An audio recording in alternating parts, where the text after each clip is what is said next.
last couple times I've gone live, when I went back and watched the live stream, it would like enter halfway through my introduction. So I'm going to wait and make sure that we're actually live and that this is actually recording and doing all the things. So first of all, I want to apologize to everybody. I know I said I'm going to go live at 9 a.m. Arizona time. That is still the plan. This week, however, I was invited to speak at the Movement Maker Challenge. It was the biggest audience I've ever spoken in front of live. Super exciting, and I feel pretty good about it, actually. So kind of coming off a high. So if I feel kind of fatigued, then that's what's going on. But I want to maintain my commitment to my channel and make sure I'm doing the things that need to be done in order to, get out in front of you and help you with Google Ads and whatever it is that you want to do. So quick announcement that I'm really excited about. Our Google Ads course is done. It's called You versus Google. We're going to be releasing it before the end of the month. I'm just putting some finishing touches on, like finalizing the icons that are being used for the thumbnail, stuff like that. But otherwise, really excited about it. Really excited to share that with everybody. Really excited for your feedback. I've been working on that for some time and teasing it for some time. So thank you for your patience. For those of you who have been asking, today I actually kind of want to talk about some of the privacy concerns that are showing up and what I think is going to happen. But I also want to let you lead the conversation. I'm live for you. I'm not live for me. So I see we've got a couple of people checking in already. If you have questions, comments, concerns, confessions, ideas, criticisms, objections, whatever it may be that you have, drop it into the comments, and that's what we'll talk about. Let's make this worth your while and worth your time. If you're going to show up live, I want to show up for you. So for those of you watching, if it's Google specific and I can answer the question, then I absolutely will. If I can't, I'll pretend that I don't have time. I'm just kidding. And in some instances too, maybe I'll be able to pull up my screen and I've got a little sandbox account that I run. That's actually something that maybe I'll dive into now. Well, I'm waiting for some comments. Let me pull up my sandbox account and share my screen, because I'm running into more and more issues where Google is not giving us data in terms of projections. So here's my sandbox, and I'll show you what I mean. Now, they've always limited some of the, I like to discover new keywords, but like personal injury attorney. This is a term that in the past I had gotten CPCs for, and I know that because I have an old evaluation that we ran for a previous client. And yet when I try to run estimates and projections for it now, all it says is all your keywords were removed, try different keywords or a URL. And it's happening more and more now, I've noticed. Like, this is one of my go-to tools. I'm in it almost every single day. DUI attorney comes up fine, but personal injury attorney doesn't come up at all. And as with all things, Google seems to be kind of like limiting the amount of data that's accessible to us on all levels. We've lost search terms, which is huge. We're losing third-party cookies, and soon, based on Flock, we've lost the one-to-one connection with prospects, and then now it looks like we're losing some of the predictive analytics that's been made available and accessible. Now, this data wasn't super reliable. It was off by 30% in either direction, so you've got a 60% window variance. It was averaged. It was a 12-month rolling average retroactive, of course, because Google doesn't have a time machine. But it wasn't as though it was looking forward and trying to tell you what it thinks things will cost. Although there's kind of an element of that. But it was going to give you, the settings anyway are the last 12 months, and then you can expand that if you want to. And I don't think that Google did a very good job of taking into consideration peaks and valleys. And so, with that said, it's all we had. It's all we had. And you can try to use some of the tools out there, which I've used and I don't even dislike. I use we use iSpionage pretty regularly. Really love SEMrush, even though I'm not an active user. But I don't trust their data any more than I trust Google's. And Google is definitely still the gold standard, even though that variation is there. But the fact that there's now an increasing number of search terms that they're not giving us predictive analytics on, that's concerning. And it's concerning because you don't have any ability to spot check what it is that Google's doing in real time. So at least with predictive analytics, I know, oh, that's low, or oh, that's high. But without that, if I start running, I don't even have an industry benchmark to base my activity off of, which is dangerous. And I think that's where Google wants us. I think, I shot a video yesterday. You'll be seeing it go live soon, or maybe I shot it this morning. I forget. The time has blurred. But I heard another thought leader, a guy I really like. I just found his YouTube channel, and he said that he thinks Google's going to kill manual CPC. And I heard that and I was like, no, they would never kill manual CPC. There's no way, not my Google. But then the more I thought about it, the more I was like, oh, he's right. He's right. Bing already did it, by the way. That was the canary in the coal mine that had catalyzed his video. And he's like, it's only a matter of time till Google kills manual CPC, and basically forces enhanced, which, y'all, when that happens, that's one of the very last bastions of complete control that we have. And when they kill manual CPC and they force enhanced CPC, you now have zero ability to put a finger to the organic pulse. There's that whole, and I'm going to overstep my bounds here and enter a realm and domain that I don't have any knowledge of, but there's that whole scientific paradigm of the observer influences the study, which we know to be true, right? If you're spending money into an ecosystem, the money that you're spending is changing that ecosystem. So you have no idea what the ecosystem looked like before you were spending the money. But at least what you could do is you could spend money into the ecosystem in a way that was consistent with non-algorithmic adjustments. So you could say, I want to spend money on these clicks and I want to see what they're worth according to where the bids are set organically. So you could see the organic bids and you influence those bids, but you could still see them. If we're forced to use enhanced CPC, you won't even know. You won't know what the industry targets are worth. You'll just be flying blind, and it's going to be based off of when Google thinks a click is going to convert for you. So, and as with everything that Google is doing, this is going to place a massive emphasis on content, on brand, on, we're going back to full funnel marketing. This is actually, interestingly, this is sending us back in time, y'all. We're going back in time. Like, you have to do awareness building and brand building and pay massive attention to your entire funnel, because we're not going to be able to see everybody at the bottom of the funnel anymore. So we need to collect prospects, from the top all the way through. Dennis just said, to be honest, I always start with maximize clicks with cost caps. Isn't it similar to manual CPC? No. And Dennis, so I think maximize clicks, it's a really brilliant model. I like maximize clicks when I love my keywords. If I feel really confident about my keyword profile, my keyword sculpting, and my negative keywords, I'll go maximize clicks, because now I'm like, hey, I know for a fact this stuff is rock solid. Give me all the clicks for all of these. But if I'm doing keyword mining, which is what we do for, like, I'd say 85 to 90% of our clients. 85 to 90% of our clients, especially, we're in an exploratory campaign. We haven't run this industry before, or I've run this industry, but it's a new geography. I like manual CPC because it allows me to enter in the bottom up spend paradigm. And I'll share something with you, and hopefully this doesn't get overly academic. There are two paradigms of spend. Ivory tower agencies like the top-down spend paradigm, and real PPC managers, people that actually want the data, like the bottom up. And I'll explain the difference. Top-down spend paradigm says, I'm going to spend as much as I possibly can, both in aggregate and per click, so that I can see what the top of this industry looks like. Let me go get the cream right away. And top-down spend paradigm really helps you, because it makes you look really good right out of the gate. So all these agencies, run, and it's like, oh my goodness, the traffic is amazing. It might be expensive, but it's amazing. And it just makes them, it shows them very well. So if the competitive ecosystem is a body of water, top-down spend paradigm means you take a helicopter out to the center and then you parachute in. Now, there's an issue with that. You don't know how deep the water is. You don't know who else is in it. You don't know what the ebbs and flows look like. You don't know the temperature of the water as you get deeper. You don't know what's possible at each layer. Bottom-up spend paradigm says I start at the beachhead and I walk in. So I start before I might even receive positioning. And then I kind of get a sense as to where I'm showing up and, what my top of page bid percentage is and that type of thing. And then I slowly increase my bids. And in so doing, there's a substantive difference between what you receive at positions 4, 3, 2, and 1. Now, that's a massive oversterilization of what's actually going on, but that's the best that I can do with this discussion without making way too many caveats. So if you think about it, the top half of the first page has 4 ads. Interestingly, it actually now can have more depending on what weird ass snippets Google decides to throw in there, especially with e-commerce. But let's just say that it's limited to 4.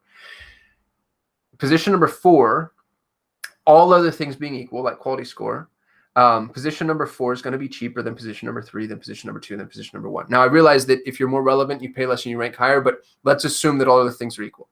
At position number 4, you actually might close more deals because, you know, you'll see some big, and actually, let me show you. Check this out. Check this out. I hope y'all can see this. Let me zoom in just a little bit. Oops. Zooming in on the wrong screen. There we go. DUI lawyer. Top of page bid low range is $13. Top of page bid high range is 120.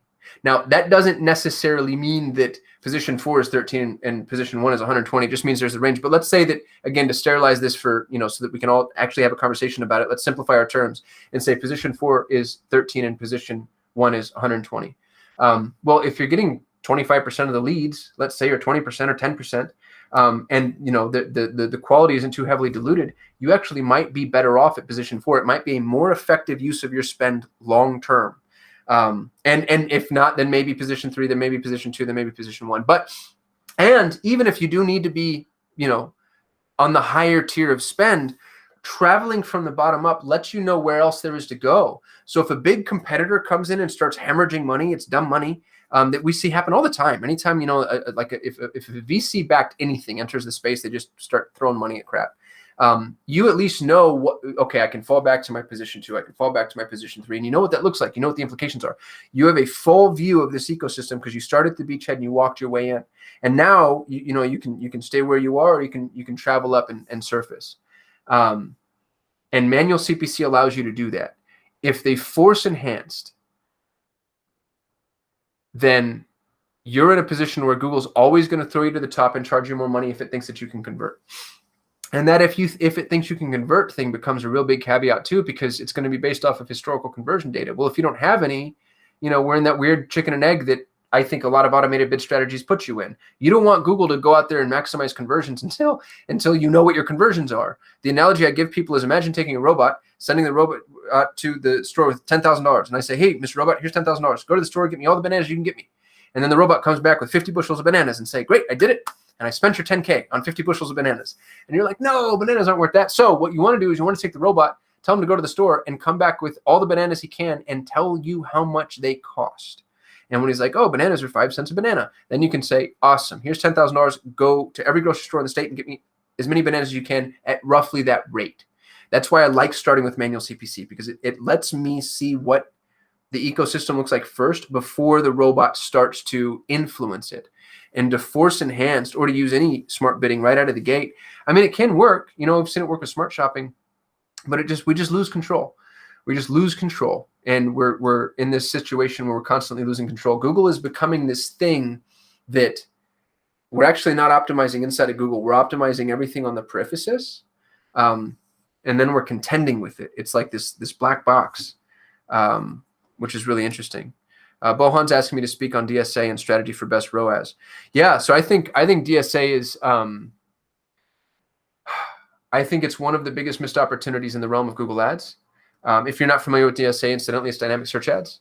And what's just really interesting about it is it's going to put you in a position to be predictive regarding intent. So you get to potentially push your messaging out in front of prospects based off of who Google thinks is more intent driven. And it's smart bidding based. It's black boxy. So, you know, I don't know that I trust Google's recommendations when it comes to DSA. But you limit yourself in a lot of facets in terms of what's available to you from a control perspective. You know, so much of what we had when you were just running traditional campaigns. As a matter of fact, here's what's really interesting about DSA. Let me see if I can pull it up quickly. Is when you go to build a campaign, Google actually tries to get you to enable DSA right there in a normal search campaign. That's a flawed model. Give me just a second to see if I can pull this up, y'all. If it takes me a second, I might abandon ship. There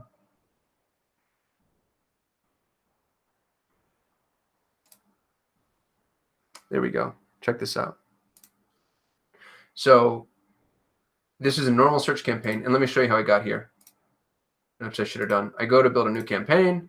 I say, let's create a campaign without Google guidance. I go to search, continue, name your campaign. You know, it automatically opts you into the display network, which you don't want to do. But then under search settings, I've got dynamic search ads. And you can actually build out your DSA campaign right here. And what's going to happen is you're going to drop in your URL. Google's going to crawl your website and decide what it is that you're relevant for, and then begin pushing out ads that it writes, by the way, on your behalf to people and driving them to pages that it thinks are relevant. This setting determines what domain language and targeting source to use for your DSA. I mean, there's very little control you have over the core components of your campaign, which, you know, I've seen DSA work really well for localized campaigns, but it can be really dangerous. With DSA, you need to make sure that you have really quality content. So to answer your question directly, Bohan, I think if you're running DSA campaigns, the most important thing to do is make sure that you have a multifaceted site. And what I mean by that is stay away from those single page sites or sites that have too much content on a single page. You want to make sure that every page speaks to its own product or service or tangent or market or industry or whatever. So multifaceted site with really rich content that can convert on every page. Every page needs to be conversion optimized because you don't know where Google's going to land people. And I think there are ways to adjust for that. That'll be something that I'll talk to John about. But you just want to make sure that you're convertible.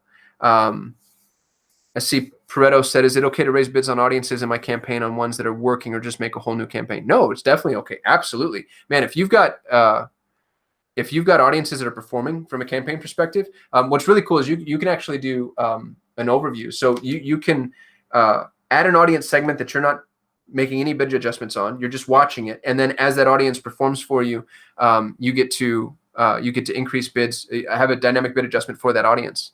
In Pareto says he's running a lot of audiences on Discovery. That's great. Discovery ads are amazing for awareness building. And Google is getting so good at intent.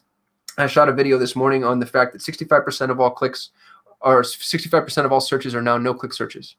Y'all, that's nuts. 65% of the time that somebody searches for something on Google, they don't click on anything. And the reason for that is Google gives them the answer up front. Google is taking your content and pushing it up in front of prospects inside of the Google sphere, so you don't even get the click, which means you don't get to track, you don't get first-party data, you don't get to remarket.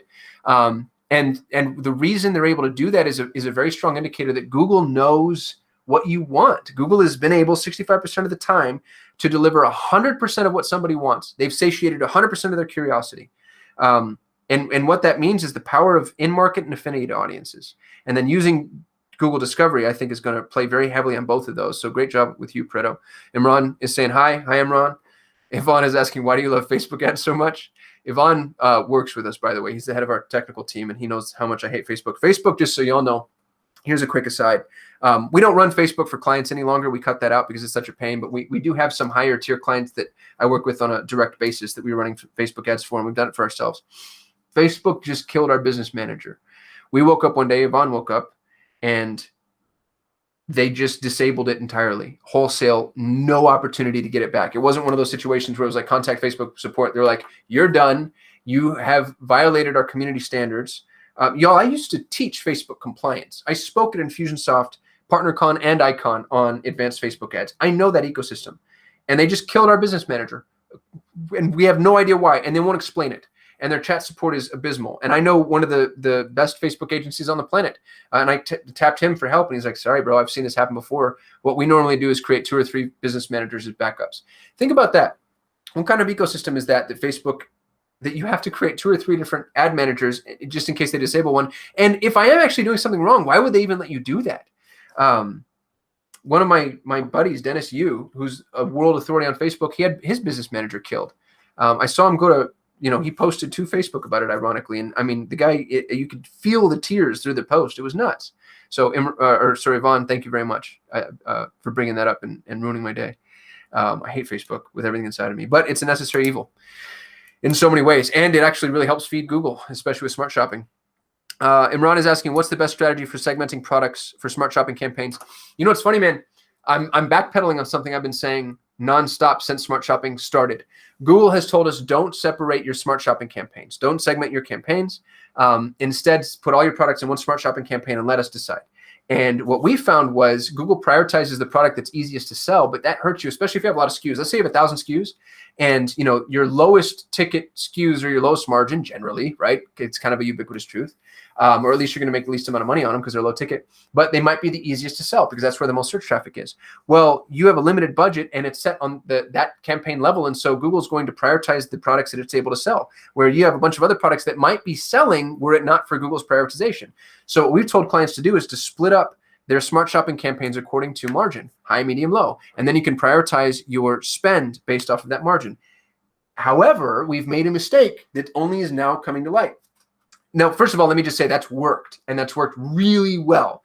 We have some clients, especially high-ticket clients. We have a client that's in the medical equipment space, and they've done phenomenally well, especially through COVID. We're the reason they're in business, and both the owner and his daughter have told me that. So that strategy works. However, there's a fault to it. Those 3 smart shopping campaigns that you created don't share remarketing data. And so if somebody comes in on this product, but then they traverse throughout your ecosystem and then engage with a different product, dynamic remarketing for whatever reason isn't kicking in on that subsequent product, which is a freaking problem. So to answer your question directly, Imran, I'm going to say if you have a lot of SKUs, it's worth segmenting, especially if you see Google prioritizing products that you don't want prioritized. But you still want them inside of your smart shopping, but realize that remarketing issue might nail you. Dennis is saying, does the quantity of products within a Google shopping campaign matter? For example, 1,000 products in a store is better than 30. Yeah, so there's a point of delineating returns here. And to the point that I just made, if you've got a lot of products, you're going to notice that some products eat into your budget in ways that you don't necessarily want. However, some products end up being your loss leaders. So using that same equipment provider that I mentioned, what's really interesting is if you go into her smart shopping campaign, and I wish I could pull it up. There's no way for me to blur the sensitive information. If you go into a smart shopping campaign, if you separate by product, you'll notice that like a $3 product has a $3,000 average cart value or something. And I'm making that up. It's not quite that staggering, but let's say a $3 product, like, a fuse replacement for this equipment ends up having a $80 cart value. And it's because somebody comes in for the fuse and then adds a bunch of other things to their cart, but it's that product that's receiving that attribution. So if you have a lot of products that can lead people, if you have hub and spoke systems like equipment, where there's a lot of little things that would lead to larger purchases, more SKUs is absolutely better. And then Google likes data. So having a breadth of data really helps with smart shopping too. Now, we've made one product stores work in the past, but it's hard. So more SKUs gets better as long as you have the budget to support that SKU count. Because remember, Google has to spend across all those SKUs. So, if there's the people that Google thinks are going to be applicable to those SKUs, then you want to make sure that you have the budget to put your products in front of all those folks. And then add to all that, you need to make sure that your shopping is properly optimized. We have a challenge coming up soon, by the way, called the 3X Shopify Challenge. We ran it once last year. We're running it again in April, and we'll walk through everything we know about e-commerce marketing, specifically for Shopify stores. But even if you're not on Shopify, the challenge might be worth you attending because you're going to get a lot out of it. Josh says, how do you feel about taking products that have been proven to sell through a smart Google shopping campaign and throwing your best products into a single product Google smart shopping campaign? Josh, brilliant. So what Josh is talking about is sculpting your smart shopping. So you run smart shopping to analyze what your best selling products are, and then you carve out products and put them in a separate campaign. We've done that. We have a client that sells sports equipment, and he yelled at me the other day, and he's like, why? Well, this is the best product we had. Why did you carve, why is this turned off? And what he didn't realize is it was turned off because we had an entirely separate campaign just for that product, and then we put the budgets through the roof. So Josh, good plan, but make sure to pay attention to what I just said about the fact that if you have separate smart shopping campaigns, they're not sharing dynamic remarketing tags, and I don't know why. I think that's really stupid on Google's part. And that's even if you're running a dynamic remarketing campaign underneath all of it. Preto's saying, yeah, intent and affinity are great. Actually kind of creepy how they know sometimes. Yeah, dude, it's nuts. Google knows what people are going to buy before you buy it. There's that whole, I cite this a lot in my education. So if you've taken any of my courses, you know that I like this article. It's from 2015 where Google knew a woman was pregnant before she knew. Google told a woman she was pregnant based solely on her search and communication patterns. That's all you need to know about how creepy this damn thing is. And it's so pervasive. But you can use that for marketing and to make money.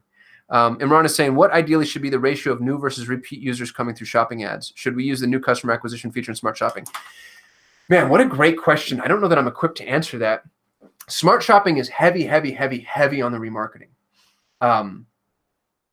And the other thing that we've noticed is smart shopping has a massive acquisition opportunity through brand campaigns. As a matter of fact, let me pull up a slide that I have at the ready to answer that exact question. So check this out. We've got a client who crushed the world of smart shopping campaigns.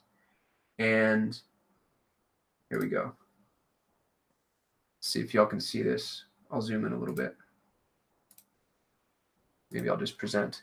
So this is the client. They had a 462% ROAS across all campaigns, but a significant amount, 3,200% ROAS on the return search, which is their brand campaign. They called it return search because that's the nomenclature internally. We usually call these brand campaigns. So you think to yourself, well, yeah, but my brand, I'm going to convert on my brand anyway.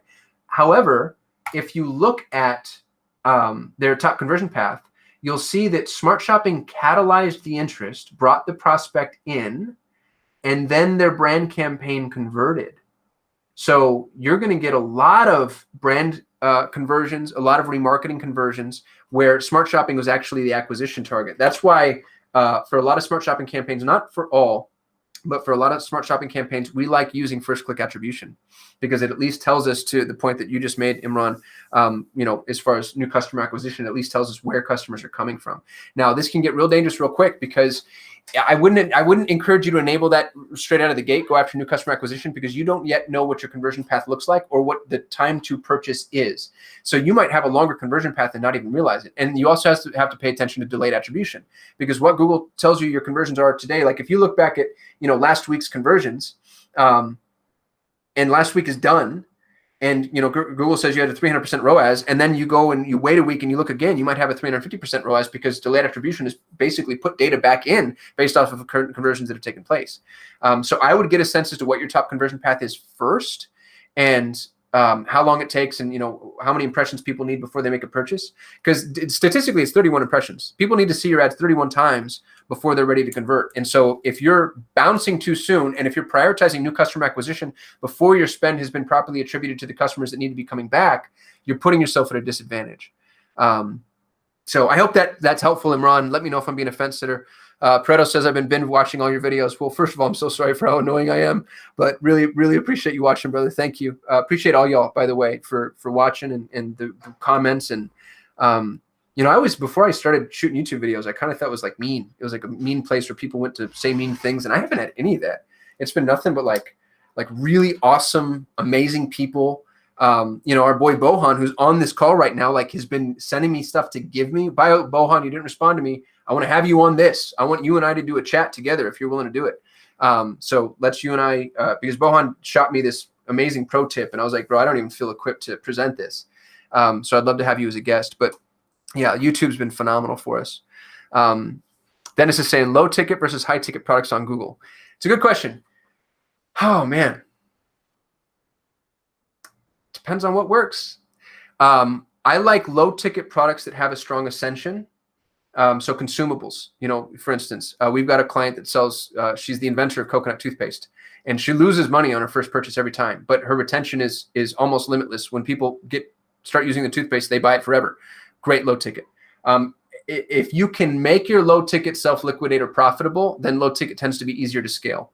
The problem with low ticket though, is you're always on the edge. You're always on the edge, especially if you're margin thin. For my drop shippers, you know exactly what I'm talking about. So Dennis, it really depends. There's more at play there than I'd be able to answer based on that question solely. But I like high ticket. I even like high ticket products in smart shopping. What's really interesting, going back to, and this has happened a couple of times, we have a client that does restaurant equipment. It's like a $3,000 oven, and we run smart shopping. But what's interesting is smart shopping drives the traffic, but we run smart shopping for lead generation. It's wicked ninja. It's my business partner's idea. It's absolutely freaking brilliant. What happened is nobody's going to buy a $3,000 oven straight from the website. But he put, instead of, there's obviously the buy now, but there's also the schedule a consult. And you change the nomenclature based off the industry, but smart shopping generates the leads, and then people are like, oh, I want that oven, but I'm interested in like lead time, shipping, pallets, installation, whatever. And then we use smart shopping for lead generation, and it works. It's unbelievable. It's unbelievable. It's so cool. So high ticket products can absolutely work in Google and can absolutely work on smart shopping. Don't tell anybody anything different. Dale was saying, ever had experience running shopping campaigns in the refurbished niche? If so, how do you handle the new versus refurbished expectations shoppers naturally have?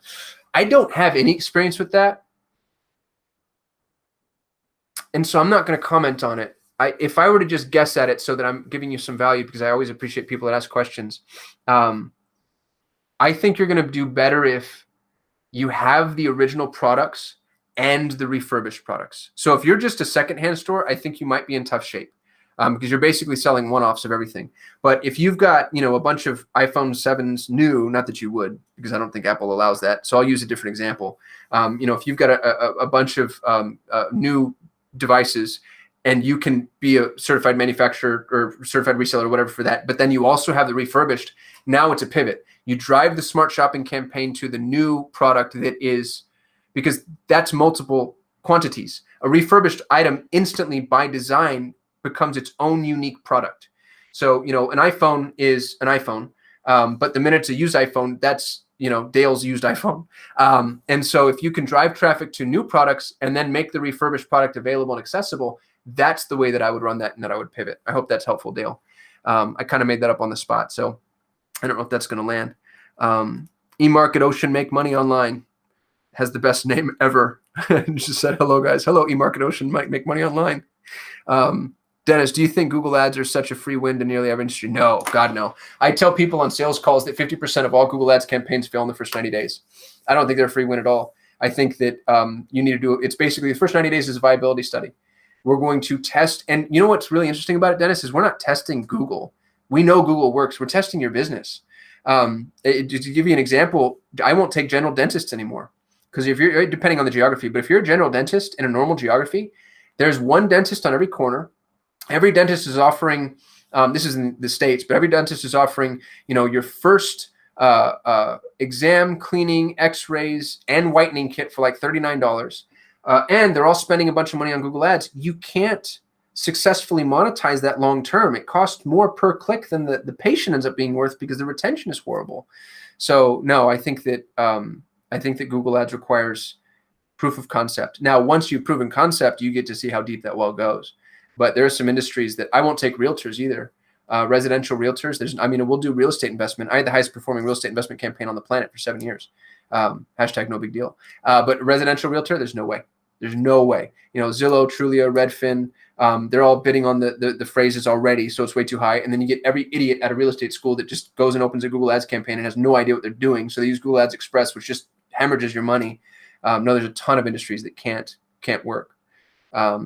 So I'm not talking you out of it, but if you're going to run Google Ads, know it's a gamble. Know that I don't want anybody spending the rent money. I had a kid, I really liked him too. He was a drop shipper. But a good one, and I hope nobody minds that distinction. But I had a young man who, he asked me, because after I went through the viability study, I told him, like, hey man, this might work, but it's tight. And then he goes, well, have you ever seen people take out loans to run Google ads? And immediately I was like, bro, don't do it. Don't do it. Don't ever don't spend the rent money. Don't take out a loan. Don't do anything that's going to put you in a position to where, if you can't gamble, if you can't set this money on fire, don't put it into any PPC endeavor. And honestly, I think that's true with all marketing. It's not just Google ads. It's radio, television, newspaper, direct mail, whatever, bandit signs. If you can't set the money on fire, don't put it in marketing, because unless it's a proven marketing method, because, in the beginning, marketing is experimentation. So sorry to be so bullish.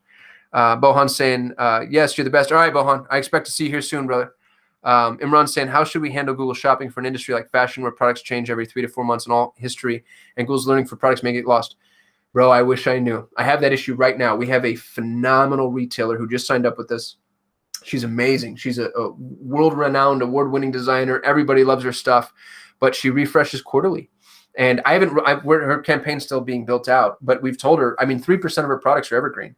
During our onboarding call, because I didn't realize that, I actually offered her money back. I said, look, in the sales discussion, I didn't realize how many of your products roll. If y'all want to not do this, then I would refund your initial deposit, because I want you to know that this is risk. And her husband are phenomenal entrepreneurs, and they were gung-ho and all about it. We're going to see. So come back to me, Imran. Come back to me in a couple of months, and hopefully I have an answer for you.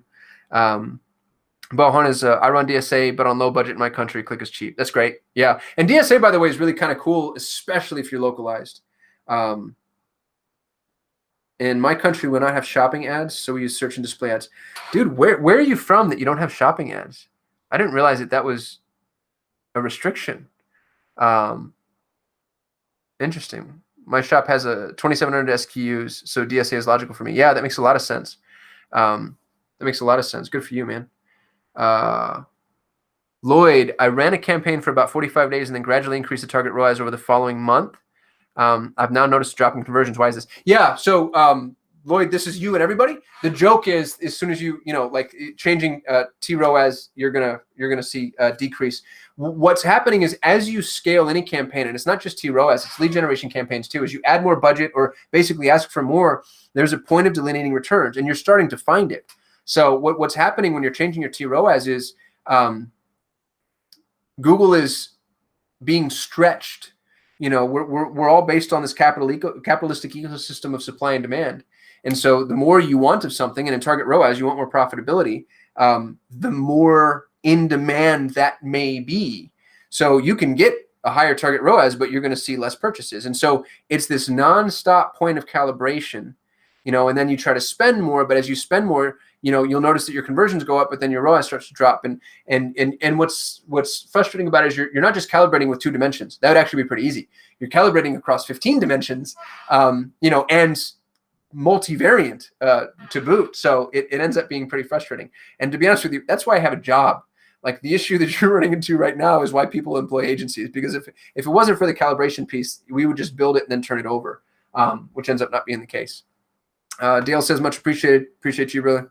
eMarket Ocean, make money online, says great content. Thank you. Really appreciate you watching.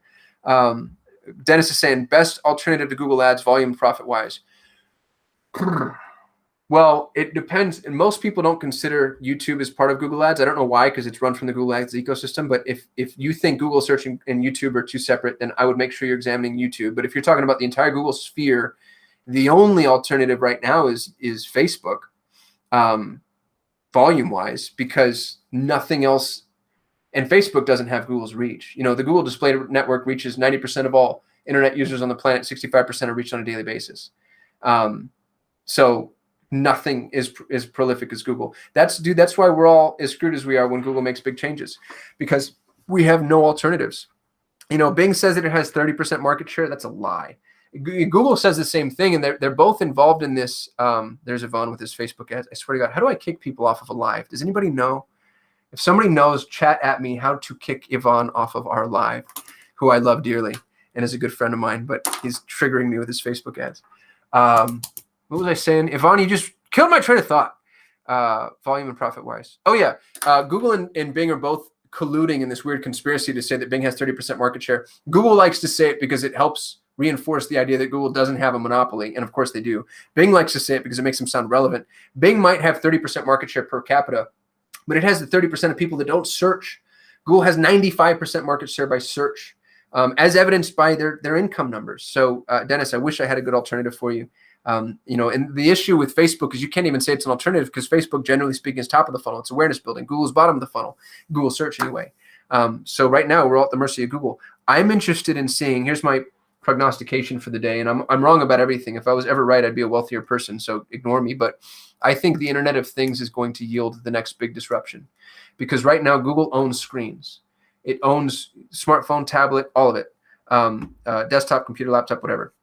But as IoT rolls out, and you know, your refrigerator and your mug and your garage and your car and everything has connectivity, it's going to give rise to a different type of engagement and a different type of marketing, and that is going to require more nuance, and it's going to be an entire medium shift. Now, maybe Google's able to hurdle that and segue into that first, or buy whoever does, but I don't see Google getting disrupted. Nobody's going to come up with a better search algorithm than Google.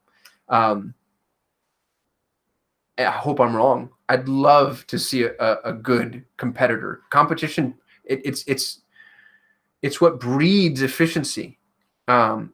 It's so good. I mean, it's the reason that, again, here in the States or in North America, if you look at the cost of long distance and cell phones, I mean, as much as 5 years ago, that stuff was expensive. Do you remember those circles they'd have? Like T-Mobile had your 5 friends that you could call for free, and everybody else was $1 million a minute.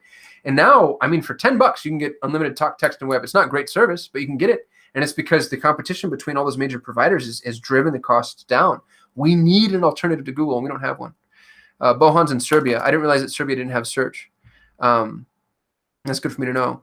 Ryan, we've been doing great with real estate. Dude, that's awesome. With residential real estate specifically, I put in about 6 to 10 hours for the first 4 months, probably getting around 400% return, putting in a ton of time and follow up with the leads, though.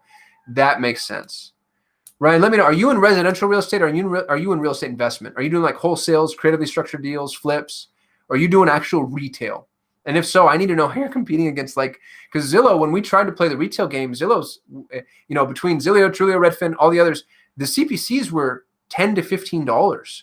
And residential realtors, let's say you have a good conversion rate at 10%, that's $150 per lead. And now you need to make sure that lead converts. And some of these people are, they're not ready to sell their house. So that's really good for me to hear, man. Thank you.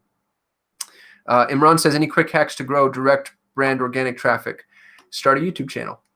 Dude, I had no idea that. I mean, we only have 1,600 subscribers, which, I'm thankful for every subscriber that I have, but it's not a lot. It's a drop in the bucket from a YouTube perspective. I can't tell you how many leads we get, how much engagement, how much really quality prospects come through, and strategic partners. I've been approached by ClickCease recently.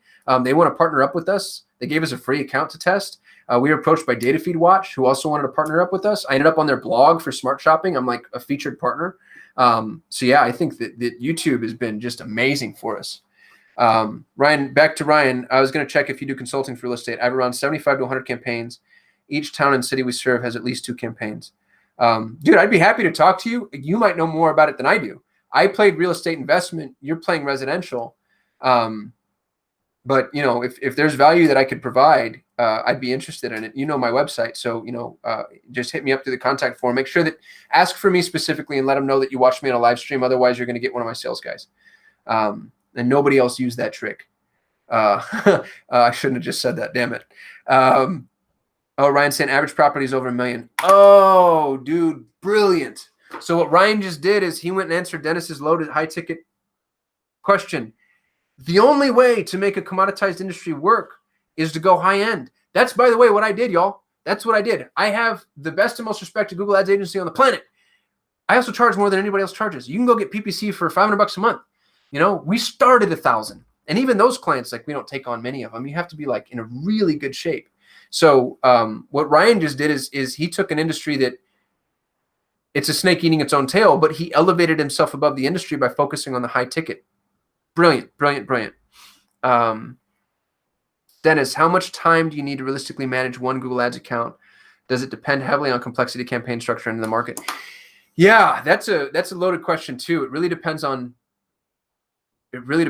more facets than I can even name. It's not just the industry. It's within the industry, the nuances, the geography, the avatar, your offer, your ads, how you're approaching things, what your lead cycle looks like, what kind of feedback you're getting from your team, because that would increase the number of optimizations that you can make, how many competitors you have in the space, where those competitors are targeting. It's hard for me to put a round number on it. And honestly, it's not to my advantage, Dennis, to be frank. You're asking the wrong guy. My dad has all these weird folksy sayings because he's an immigrant and immigrants are like that. But he says, the lamb should never ask the lion what's for dinner. And basically saying that I'm the PPC guy, so I want to make you feel like this is a lot harder than it really is. So it's probably less than I think it is, or less than I'd be willing to say. But it just depends on more variables than I can offer up. I hope that's an okay answer. Bohan, can you build video for dynamic remarketing for country where Google Merchant Center not options? Dude, I have no idea. I don't do a lot of international marketing, and when I do, we'll do UK, Canada, Australia, New Zealand, and I think that's it. We don't even really travel into Europe much. And a lot of that is GDPR based. And a lot of that is just reach. Not a lot of people come to us. And when they do, there's, language barriers and cultural barriers that we're not great at hurdling. So I wish I had an answer for you, brother. You should start a Serbian Google Ads YouTube channel, though, and just take all my stuff and steal it and repurpose it. And then you'd be like the Google Ads guy over there. Sounds like you know a ton already. And I just came up on, how long have we been going? Has this been 40 minutes? However long it's been, I'm a little tired. So I think I'm going to take a couple more questions if we have them. And while those are coming in, I just want to parrot again just how grateful I am for everybody. What a phenomenal gift this is to be able to serve and to help people at scale. We all want to help people. That's the human endeavor, right? I just got off a call with Pedro Adeo, and Pedro said, once you find your people, you find your purpose. And I loved that. And y'all are my people. You're the people that I want to help, and this is my purpose. And to be able to help people and make money at the same time, that's amazing. What a gift. What a gift. So thanks for putting up with me, and thanks for the questions, and thanks for guiding me. I really appreciate that. Dennis is saying best remarketing channels. Google Display Network for damn sure. For damn sure. You might check like Outbrain, Taboola for content specific. I don't know how good their remarketing tags are, to be honest with you, because I haven't used them for that. But what I like about them is the way that they position your narrative. AdRoll is really worth looking at. But I mean, really make sure you're covering the entire Google ecosystem and the entire Facebook ecosystem first before you branch out. One Stop Fan Shop Tube. What a great name that is. Are you familiar with display ads on Google Ads? Oh, yeah. Yeah, Google Display Ads, GDN. I mentioned this earlier. You might have just joined, but GDN reaches 90% of all users on the planet, and 65% are reached on a daily basis. It's the most prolific front-facing thing on the internet, and it's the big unsung hero. The problem with GDN is it's too expansive and it's hard to wrangle. So you have to limit your placements, and there's a billion placements, so it's a hard thing to comb through. Dennis says, I'm very grateful too. Thanks so much for the value. Yeah, man. Thanks for watching. Ryan sending me an email. What do you think about banner ads to acquire cold traffic? I think it's something I've been too lazy to do up until now. It's been maybe the thing that's top of mind most, because I've been so spoiled for my entire Google Ads career. We just went straight to the bottom of the funnel and captured all the conversion traffic, and we made a name for ourselves doing it. Now that Google's limiting everything, we're not going to have any other choice, Dennis. So if you and I can crack the code on that, on using outbound display in order to do top of the funnel marketing, we're going to have to go. We're going to have to go there. You have no other choice. And that helps you acquire first-party data too, which is going to be helpful when cookies are dead. Home service, local business owners, cleaning, etc. Where would you spend $500 per month? Google Guarantees is worth testing. I don't know if they have it for cleaning. I think they do. But go test Google Guarantees. Agencies tend not to run that because there's just not much to do. Google guarantees the product, so you end up kind of being at Google's mercy. I think it's guaranteed up to $1 million worth of insurance or something. But I can't believe I'm going to say this, because I hate this company with the passion of 1,000 fires, and the day that they crash and burn and fail will be a good day. And if you've seen the documentary $1 Million Bully, you know why I hate them so much. But given your limited budget, Casey, you might try Yelp. The thing to know about Yelp is, first of all, it's run probably by the Antichrist. Horrible, horrible, horrible business model. Horrible sales team. Far too aggressive. And they take advantage of the most vulnerable. It's mom and pa kettle with their little carpet cleaning shop, and here comes the Yelper who, sells them on whatever BS marketing plan they sell them on. And then the minute you cancel, and Yelp denies this vehemently. Yelp has a page on their site. If you go to yelp.com/extortion, Yelp has a page responding to extortion claims. And there's I think it's Shakespeare who said, he who doth protest most. Like, I don't have a page on my site that refers to extortion, because I've never extorted anybody. So hate Yelp, but if you only have $500 a month and you're willing to pay them forever, then they could be worth pursuing. The issue with Yelp is if you ever cancel, your negative reviews go up. And your visibility drops, it plummets. So you're making a deal with the devil. But at $500 a month, Google can be tough. It depends, Casey, where are you geographically? Where are you positioned? Daniel says, what steps would you recommend to a newbie take interest in learning more about digital ads?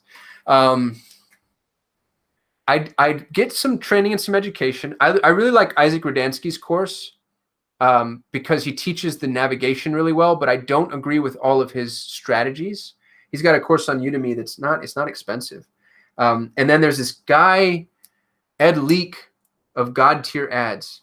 Dude, the value this cat gives is freaking amazing. And he's my competitor, by the way, but I have no issue pimping out competitors. I don't know why. That's probably stupid of me. But here's God Tier Ads. And for $200, you get his entire dashboard and standard operating procedures for running Google Ads. And that I agree with his methodology too. That's the thing that really shocks me, is usually with education, it's just a bunch of people rehashing Google's education. Ed knows what the hell he's talking about. And you can't touch this anywhere else. I don't know how he did it. I don't know how he provided the amount of value that he provided. And Yvonne, do me a favor, if you're still watching, go drop that in the chat somewhere so people have a link to this. Please and thank you, sir. Jenna, running a smart shopping campaign, would it be beneficial to Also run a display campaign or search campaign alongside to increase audience traffic size. Your videos are so helpful. Thank you. Yay. Thank you, Jenna. Yes. So Smart Shopping is fed by other traffic channels. Smart Shopping is solution agnostic. So you want to run as much traffic, especially in the very beginning. Running search for shopping can be expensive because search traffic is more expensive. Oh, I just realized I wasn't showing God tier ads in the stream, y'all. I'm sorry. This is God tier ads, by the way. But back to Jenna's question. Smart Shopping needs conversion events in order to analyze. Google's collecting 70 million demographic and psychographic profiling factors on every human on the planet. It's watching who's purchasing from you, and then it's going out and finding more people who will purchase for you, who look like those people. But the more purchases it sees, the better Smart Shopping is. So to Jenna's question, running additional campaigns helps feed Smart Shopping. Smart Shopping already uses a display network, so you don't have to do that. But make sure you're running a general search campaign, competitor campaign, a brand campaign for sure, because Smart Shopping is going to blow your brands through the roof. And then go run Facebook ads, go run ancillary traffic channels, organic affiliates, influencers. Even if it's just the short term, just to show Google, hey, Sally bot, Tamara bot, and Megan bot, and Google's like, oh, I know all about those people. Let me go find more people who look just like them. Bohan, if I still start Google Ads YouTube channel, I'm going to ask partnering with you, so we can translate. That's cool, dude. Let's do that. I'm down. Josh, have you heard before? I've heard you before state that you should run dynamic remarketing alongside your Google Smart Shopping campaign. Yeah. So this is nuts. And this is something that I imagine will be fixed. Josh, really, this is a glitch. Google tells you don't need remarketing if you're running Smart Shopping. But what we found, and we found this out by accident, if you're running, and I didn't figure it out, my business partner did. Just so you all know, I'm the mouth, he's the brains. Like everything that I talk about, he's really the one that figures this out. And then I just come online and I'm like, you know what I think?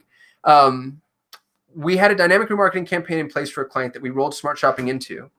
And the dynamic remarketing campaign got little to no impressions or clicks. But the Smart Shopping campaign's reach from a remarketing perspective was more expensive than any other Smart Shopping campaign we had. And when John dug into it, what he thinks is, and we can't prove this obviously, but what he thinks is Smart Shopping doesn't tag people for remarketing as effectively as a dynamic remarketing campaign does. So you run the dynamic remarketing campaign just for the visibility, just to tag people, just to like put them in the bucket. And then Smart Shopping goes, oh, I need that, and then takes it and uses it inside of Smart Shopping. We might be wrong about why it works, but right now it works. And again, I think it might have to do with the same reason that Smart Shopping can't share remarketing audiences. Like the Smart Shopping is put into a really weird silo inside of Google Ads, and I don't know why. Yvonne said something weird that I don't understand. Yvonne said, I like Customs Google Ads course. So Yvonne's helping me here. Yvonne works for us, by the way. He's one of my best friends and probably going to be the death of me someday. So he's helping me pimp myself out. But I've got a course that's launching in the next 4 or 5 days. As soon as Yvonne finishes the landing page, where you at, Yvonne? And that's worth taking too. I don't want to sell all my stuff. I don't want my YouTube channel to become like some weird affiliate, just buy my things place. So I'll work on promoting myself better later. BKM, I have a PPC job interview next week. Any tips you can give me? What kind of questions I might be asked on the interview? Whoa. If I were interviewing you, I'd just want to see your previous performance. The one question I ask everybody is, what's your favorite bid strategy? Because I just want to see that they've made a decision. And to be honest, there's no right answer. I want somebody to say, oh, I like starting with this because I know, like, here's a person who thinks. But other than that, I'm like, pull up, show me what you've done before. And if you don't have much in the way of historical context, come up with the reason why, or, be willing to settle for maybe a little bit less. We hire 0.5% of all applicants when I hire specialists. It's 235 applications to one hire. I have the best people in the whole world.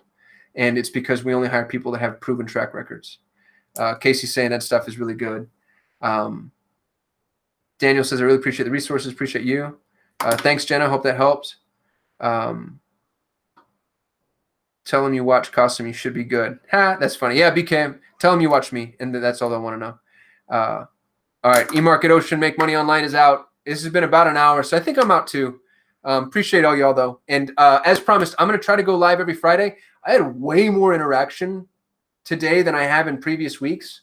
I don't know if that's because my subscribership is growing or because this time is better. Just curious in the chat. Can somebody tell me, is this time better? I like going live at 9 a.m. because I have that time set aside. But just kind of curious as to whether or not this is better for everybody. Because maybe I'll make an adjustment. I'm not making any promises because I've got stuff I got to do too.